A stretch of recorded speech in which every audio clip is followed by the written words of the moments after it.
opportunity to speak. My name is Deborah. I have struggled with homelessness for over 10 years. I receive disability insurance from Social Security. I have post-traumatic stress that has developed into giving me bipolar characteristics. I have been ticketed by the police, and I'm grateful for the opportunity to speak because I'm tired of living like a refugee in my own country, always on the move, always to evade the police. And, you know, it's a broken system. Our presidential candidates are talking about broken systems. We're here today because of broken systems. We're here because legislators have broken laws by disregarding foundational and constitutional laws. We're here today because some people working within the government are against the people. They have enacted laws in violation of our basic human rights. And with these ordinances and laws, they seek to commit crimes against humanity by ordering the police to become an enemy to the people instead of protecting and serving the people. We are here today because of corrupt business practices and politicians who have no qualms about exploiting the human condition for profit. Those who have no qualms about ordering the police to be oppressors instead of suppressors of abuse and wrongdoing. This is capitalism at its finest, using its finest to intimidate and harass the most downtrodden in society, the sick, the poor, and the destitute. We have a right to life and liberty. We have freedoms of expression and movement, to convene, to assemble, to sit, and to rest. Resting is a part of life. Freedom is not being jailed for sitting or resting in a public place. We are here to stop the exploitation of people through use and abuse of the criminal justice system. We are here because lately, too many times, we have asked ourselves and others, just who are the police protecting and serving? Why are they hunting the homeless and economically disadvantaged? Colorado House Bill 1191 Right to Rest Act is stigmatized, much like the homeless and the mentally ill, as a cause for the homeless, when in fact it is an act for freedom for all people. This bill affects the entire community. The homeless are highlighted because they are the demographic being targeted, but these laws target us all.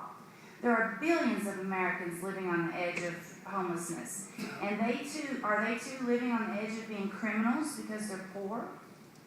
Your vote will illustrate your priorities. It will reveal if you practice principled politics and are of the people and for the people, or if you will participate in the police state using legislation that promotes class warfare.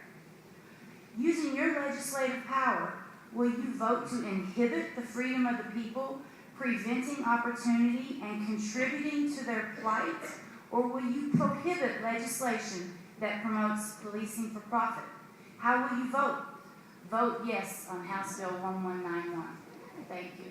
Thank you, Mr. Chair. Always looking for a debate. He's You going all to are be fine for calling him Madam Chair. So I've been called worse. Thank you, Ms. Cade, for your testimony. I noticed that while you speak against class warfare, some of your speech was obviously intended to criticize capitalism as a form of... It was one sentence. Please let me finish. I'm sorry. I'm just saying, I went to India about 3 years ago. My charity helped build an orphanage for 94 homeless children. And when I was in Delhi in particular, the streets, in particular the sidewalks, were just covered with tents.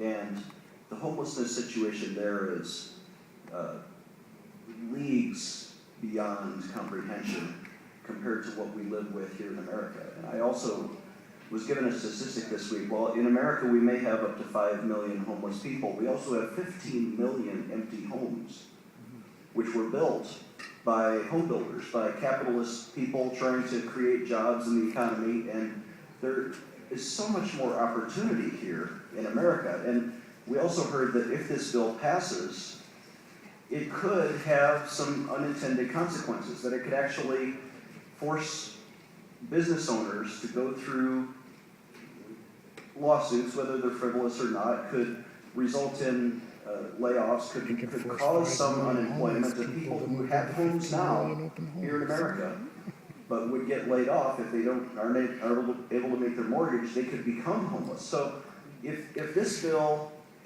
did what I just asserted and actually increase the number of homeless people in America, wouldn't you think that we ought to go back to capitalism as a better solution to provide more jobs for people to stay off the streets?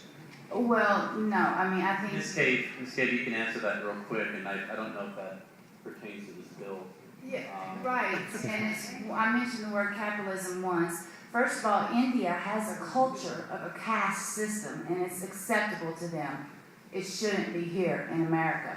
So how you can compare the two, I'm not sure. Thank you, Ms. Cave. I think we're going to try to keep the questions to the bill. I thought he was going to ask me about that. Representative Salazar, did you want to make a comment? Yeah, I think I do want to make a comment because that's the second time that this has been brought up in terms of this bill saying that that somewhere, I don't know if this is being conjured up out of the air in terms of if this bill passes and all of a sudden we're going to have unemployment and jobs. There's no evidence of that whatsoever. I do want to say something about this bill as it pertains to Representative Klingschmidt's comments. Is that criminalizing someone means that they have a harder time getting a job, which means that they'll have a hard time getting a wage to be able to purchase a home that is 5 million homes that are currently vacant, that are empty. That's what happens when you criminalize a human being, because you have to go through certain checks in order to get credit. So when you criminalize at this level right here, you don't get to buy one of the vacant homes that's in America. That's Lost that profits. should address your statement. Thank you.